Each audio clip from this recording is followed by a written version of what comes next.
right, welcome to another installment of the Fragments of Silicon Reviews. As usual, 4 reviews up this week.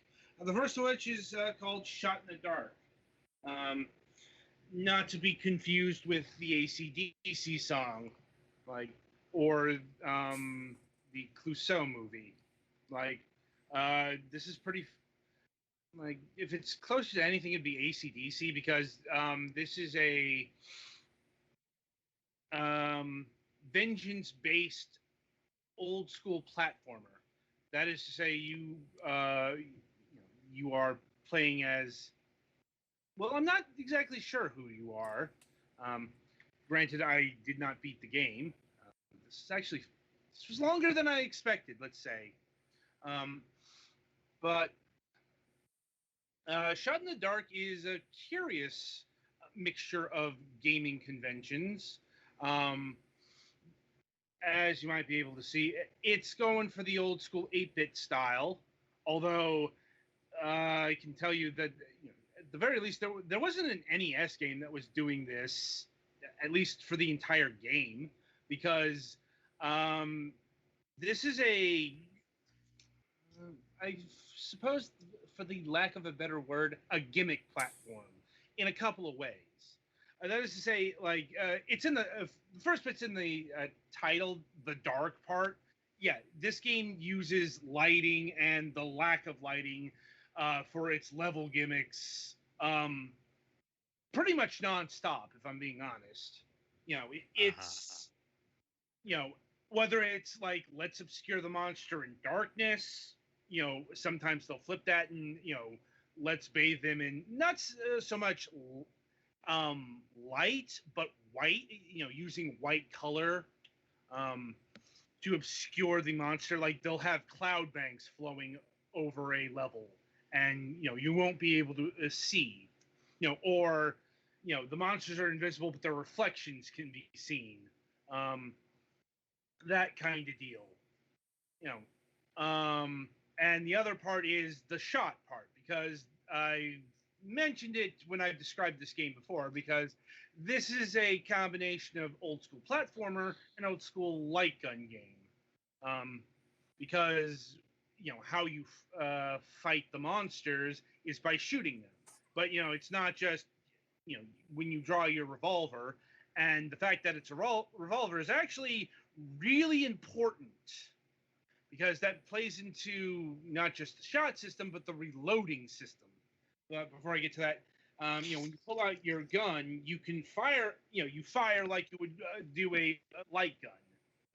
Obviously. So what's the control scheme for this? Keyboard and mouse? Yes, and you will want keyboard and mouse because.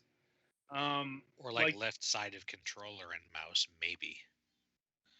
I'm like, the thought of doing the light gun shit with the fucking analog stick, fuck no. Yeah, that's what I'm saying. You could potentially use like a control stick to move and like trigger to jump or something, and then mouse. Well, I mean, so the way it works is... I don't even know if the game is compatible with that. That's just an idea. I didn't see any controller support here, Mike. And I don't see any controller support listed on the Steam page. So, and that's not surprising because, the way it works is you move with the arrow keys, which is fairly old school PC platform stuff. But, you will use the mouse to, it's like you'll right click to hold down and left click to shoot. And since you're using them, when you hold down the right click, that enters shooting mode when your crosshairs show up, and you can move your, unlike an actual revolver, you can shoot wherever. And since you have a revolver, that means you've got 6 shots. And that plays into the reload system because you hit the shift key to reload, and you reload 1 bullet at a time. Reloading your bullets will be a bit time consuming. And yes, that does play into the level design because, there are a lot of levels that will put a time pressure on your character. Like their favorite is this fucking sniper who has a red crosshair that will be aiming from the other side of the level, so you cannot shoot them until you reach the end, or you can just move on. And you've got to move through the other obstacles. That's their favorite trick. Not their only one, but the one to keep you going. And yeah, that's pretty much the core of the game. How it all works out, kind of clunky. Not gonna lie. Some of this is by design. Just the whole revolver system is designed to eat up more time than you would expect for like video game reloading. The actual platforming is okay. It's there. It's just the issue here is because you're using a keyboard to jump. It can be a bit clunky, as keyboard jumping can tend to be. I didn't have too much of a problem of it in and of itself, because I've played quite a few of in the way of PC platformers. It's more when it's trying to do this fast gameplay, or like when it puts the pressures on you, and especially when you're switching through between the two control schemes. It's kind of awkward, more awkward and gangly than it should be. And I won't lie, I tired of it fairly quickly. Also, another weird control bit is, in order to restart a level, you have to hit the 0 key, as in the number, which is a good deal away from your other buttons.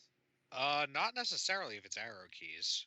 I mean, it depends on your keyboard, but the numpad is right there. Oh yeah, if you have one. Well, I'm talking about if you don't have a numpad. Mm-hmm. Yeah, the 0 key is right here on next to the other next to the right arrow for me. But if you're reaching up for the 0, you might find that a bit more annoying than if it were like the enter key. I'm just saying that is a strange key to use in any circumstances, much less restarting the level. Though there is also a secret level select right next to hitting the plus and minus keys will actually select the level for you.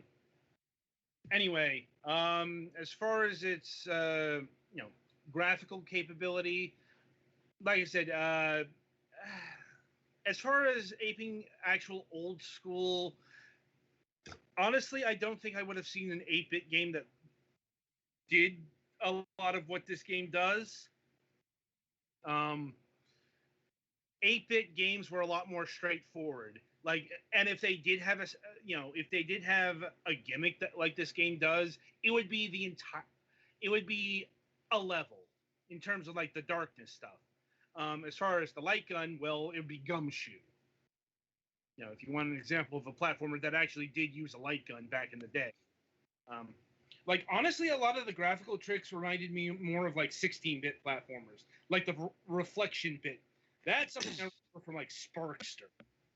Yeah, this art style uses relatively few pixels and very few colors. It looks like it's pretty much 3 colors, but that doesn't mean it's like low power graphics. It's definitely more using retro pixel art as an artistic choice.